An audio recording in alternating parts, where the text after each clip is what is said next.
Voy lo primero a compartir pantalla. Sé que disponemos de poco tiempo. Vamos a compartir un PowerPoint que acompañará lo que es... Aquí lo tenemos. Bueno, yo creo que se visualiza bien. Bueno, pues vamos a ver eso de la literatura que he planteado, que somos las mujeres lectoras o escritoras. Y he dejado aquí la duda o la división porque es sobre la que se han estructurado siempre los cánones culturales, entre público y privado. Y a la mujer se nos ha asignado siempre el ámbito privado, incluso prohibiéndonos el acceso al ámbito público. En cambio, el hombre puede representar y ha representado cualquier papel social dentro de todas las dimensiones públicas. Fijaos, voy a poner vamos a empezar con un cuento, que es justamente lo de los pitufos, porque es muy significativo para ver cuál ha sido justo el papel de los hombres y las mujeres en la escena pública. Cuando empezó este cuento que ha llegado a tantas partes y se convirtió tan extraordinario, habían tantos pitufos como posiciones sociales, profesiones que el hombre tenía, incluso cualidades o habilidades. Podíamos ver desde el sabio al ignorante, al enfadado, como el carpintero, el filósofo, lo que se nos ocurriera. Pero solo había una pitufina, solo existía una mujer. Luego más tarde llegaron otras, la abuela, la madre y la hechicera. Tampoco es casual que fueran esos tres papeles, pero la primera de ellas, que además se creó con arcilla según la historia y que por un hechizo era malvada, era siempre guapa, vanidosa y, como vemos bajo de las dos fotografías, era la que se dedicaba siempre a crear la polémica entre los pitufos, porque ella estaba destinada a ser bella y a ser la compañera. Bueno, esa división de papeles, que lo hago así un poco divertido, pero que es lo que se nos transmite en los cuentos y lo que genera esos estereotipos y cánones sociales y culturales, esa división, digo, se ha reproducido también el público privado en activo, pasivo y productivo, improductivo. Pero todo no es así. Vamos a ver la realidad, vamos a escarbar un poquito debajo. ¿Las mujeres somos lectoras, sí o no? Bueno, pues según los últimos datos del Barómetro de Hábitos de Lectura y Compra de Libros, hay un 37,8% de personas que no leen nunca libros en su tiempo libre. Pero de las personas que leemos, el 68,3% de las mujeres lee libros frente a un 56% de hombres. Pero además, el 40% de las mujeres leen todos los días o la mayoría de los días. Estas cifras de España son muy similares a las europeas. ¿Y por qué? Bueno, los sociólogos dicen que la lectura forma parte de un estereotipo femenino, que a los chicos les interesa menos la lectura porque les gusta más la acción, el deporte, porque lo ven más productivo, que era lo que decía antes. Es decir, nosotras somos pasivas, menos productivas. Ellos prefieren una actividad física activa frente a una lectura que es pasiva. La mujer tiene mayor relación con los libros porque van más también a las bibliotecas, asisten más a los clubs de lectura y entre quienes se gradúan en filología, solo por tener un dato, más del 70% son graduadas o licenciadas. Si fuera así, siendo esto así, significaría que también el mundo de la escritura debería de estar ocupado por mujeres. Pero no es exactamente lo mismo, porque el mundo de la escritura ya es el activo, el público. De los 62.231 libros de un solo autor, el 60% está publicado por hombres y el 35,6% por mujeres. Hay un porcentaje de no saber o no contestar. Por tipo de soporte, curiosamente, cuando se publica en papel, entre los libros de papel la proporción aumenta y es un 61,4% el que corresponde a autores y un 33,9% a mujeres. ¿Esto quiere decir que las mujeres no escriben, no han estado en la actividad pública? Bueno, no pretendemos cambiar la historia y sabemos que estaba prohibida la actividad pública de la mujer, que ser visible ya era una lucha de los derechos, pero que no haya ninguna mujer, bueno, pues es tanto como una aberración. Yo creo que todos y todas conocemos esa cita de Virginia Woolf que dice: Anónimo era una mujer. Bueno, pues es cierto, un hombre nunca ha necesitado utilizar el nombre de mujer para publicar, pero entre las mujeres sí tenemos muchos ejemplos a lo largo de la historia. Las hermanas Bronte, que cambiaron sus nombres por nombres masculinos para poder publicar, la autora de la célebre novela Mujercitas, Louise Marie Alcott, que en muchos de sus escritos escribía con nombre masculino. El Mary Poppins, la famosa película, la autora del libro era P.L. Travers, Paloma Lyndon Travers, Lyndon Travers, que lo que hacía era, con siglas, ocultar su nombre femenino. Lo mismo, un seudónimo que utilizó, por ejemplo, a alguien tan conocida y famosa como la autora de las novelas de Harry Potter, pero que las firmaba con J.K. Rowling. Por cierto, Joan firmó antes con nombre de hombre para sus primeros libros, como El canto del cuco en el 2013. En el inglés, por ejemplo, George Eliot o el francés George Sand, tan famosos, pues eran mujeres, Marianne Evans y Amandine Dupin. O Cecilia Ball, que utilizó el seudónimo de Fernán Caballero, o María Andresa Casamayor, que fue autora del primer libro científico realizado por una mujer en España, publicado bajo seudónimo masculino. El caso más grave yo creo que es el de María Lejarra, que firmaba con el nombre de su marido Gregorio Martínez Sierra, y además él no tuvo, yo creo que ni la delicadeza de reconocerlo. Mi querida valenciana María Cambrils fue la única del grupo de filósofos y políticos socialistas en los que se incluía Pablo Iglesias, que desapareció en la historia, porque pese a haber escrito un magnífico libro como Feminismo Socialista, su olvido fue doble. Pertenecía al bando de los perdedores, pero también era mujer. Y uno de los casos que más me emociona es el de Harriet Beecher Stowe, autora de la novela más vendida en Estados Unidos en el siglo XIX, después de la Biblia, la famosa novela de la cabaña del tío Tom, que supuso uno de los alegatos más valientes que generó además mayor revuelta social contra la esclavitud. La leyenda cuenta que la recibió un día el presidente Lincoln y se dirigió a ella diciéndole: ¿es usted la mujercita que ha escrito el libro que empezó esta guerra? Bueno, el libro no creo que empezara una guerra, ni tampoco creo que ella fuera una mujercita en tono patriarcal, pero sí sé que efectivamente fue una novela que causó una gran toma de conciencia social. De la misma manera podríamos recordar que no se permitía la autoría de una obra, ni tampoco la representación visual en el escenario. Todas las obras de Shakespeare que tenían papel de mujer eran representadas por hombres. Hay un consejo de Castilla, bueno, una legislación muy curiosa que realizó el Consejo de Castilla el 17 de noviembre de 1587, que decía que se autorizaba la presencia de mujeres en los escenarios siempre que cumplieran varias condiciones. Debían estar casadas, ir acompañadas de sus maridos y vestir siempre hábito en escena. Bueno, quizás estos son los casos más conocidos, pero nuestras voces literarias están desde el principio de la historia.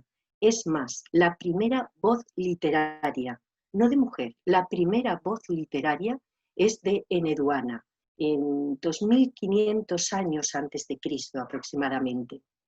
Tenemos, las fotos las podéis ver por el orden, la siguiente Aspasia de Mileto, que fue maestra de Platón, influyente en la Atenas del siglo de oro de Pericles, o Cleobulina, que fue experta en poesía en hexámetros y que fue citada por el propio Aristóteles en su Poética.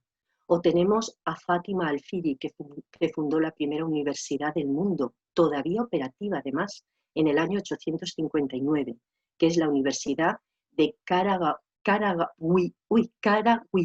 creo que lo pronuncio bien, en Fez. Bueno, la Universidad de Fez. Nos quedamos con Safo, con la poeta griega, que fue catalogada por Platón como la 10ª musa, y que advirtió ya en sus escritos y en sus poemas que alguien se acordará de nosotras en el futuro. Bueno, pues yo creo que un poco es lo que queremos hacer también aquí, recordar. Pero no es solo leer o escribir, sino también es la gran influencia en torno a la literatura que han tenido muchas mujeres.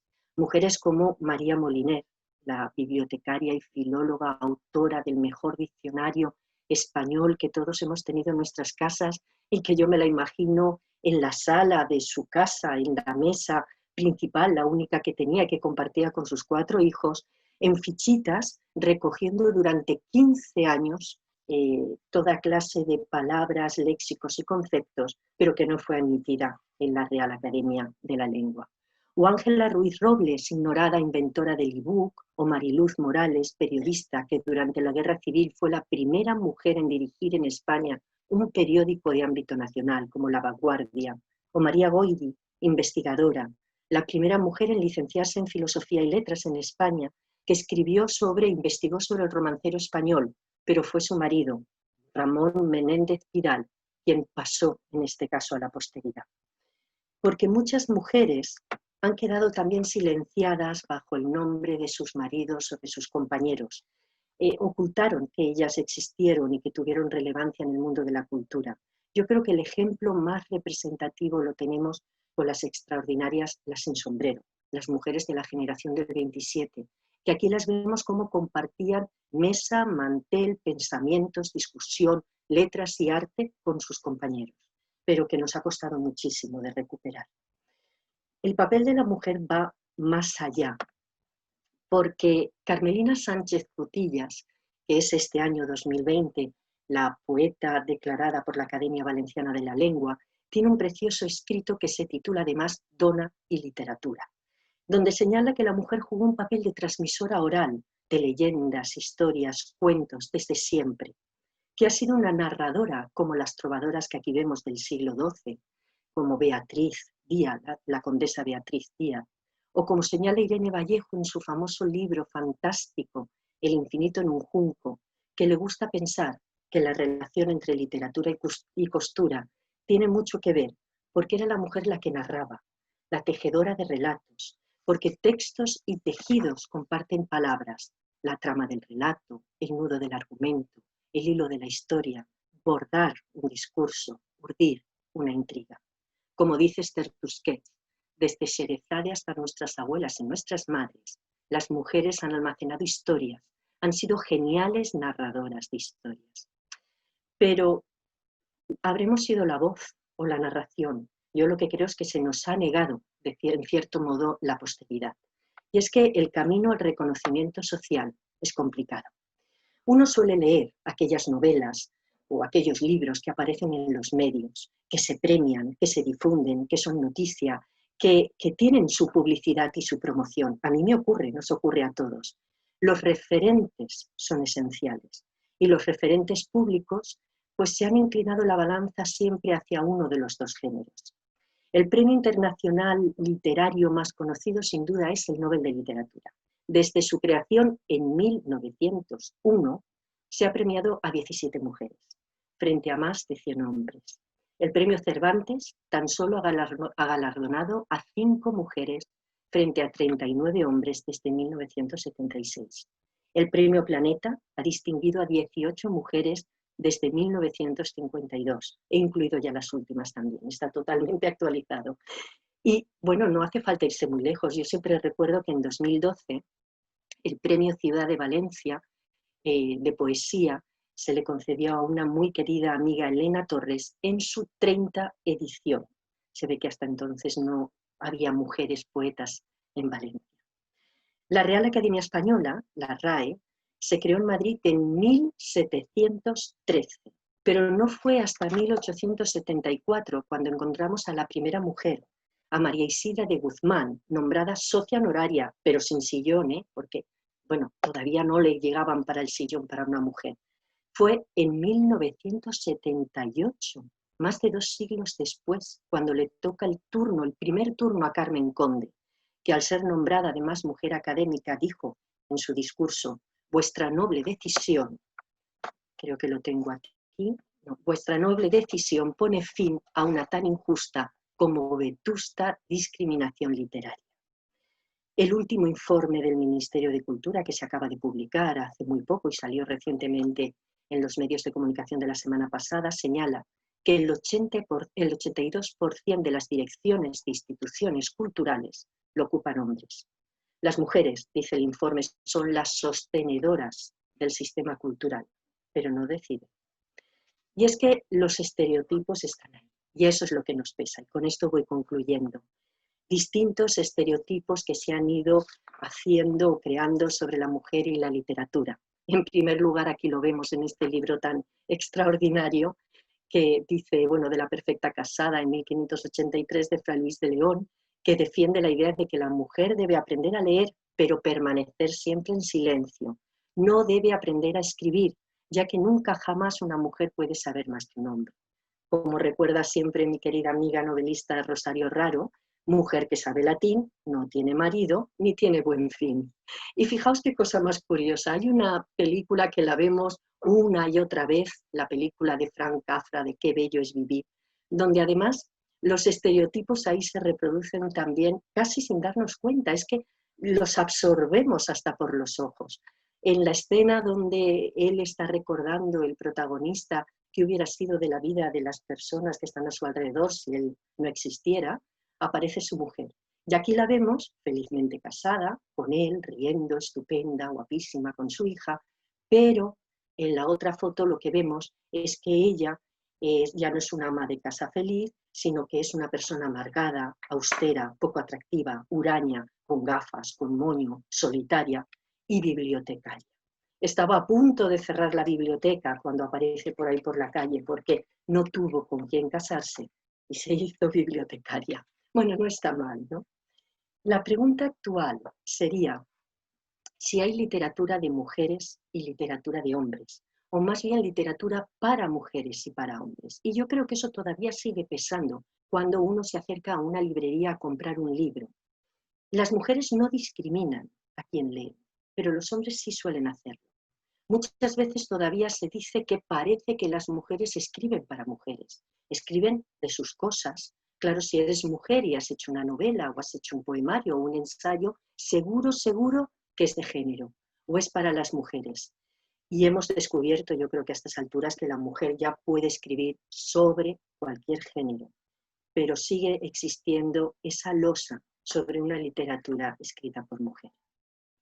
En conclusión, la ausencia de la visión femenina en la cultura no solo es injusta, que lo es para las mujeres, yo creo que también lo es para el propio público, porque se limita la información, la perspectiva, el enriquecimiento de miradas diversas. La cultura no es solo entretenimiento, también genera patrones de conducta, de estereotipos, de referentes. Y sobre todo, si queremos una cultura de calidad, hemos de procurar la diversidad y la libertad de expresión. Y si tenemos ocasión, hemos de decirle a ellas y a ellos, a los chicos y las chicas, a los jóvenes, que deben de leer, claro que sí, lo que quieran, pero que también deben lanzarse a escribir, que no pasa nada con coger la pluma y escribir, que seguro que ellas, como esta buena ilustración de la querida Ana Juan, Premio Nacional de Ilustración 2010, de la valenciana Ana Juan, indica, nuestra cabeza también tiene muchas cosas. No solo estábamos predestinadas a bordar o a callar, sino también a pensar, a hablar y a escribir. Bueno, he procurado ajustarme el tiempo, no sé con rapidez y dejando alguna cuestión, pero a los minutos que me habían otorgado. Espero que os haya resultado de interés.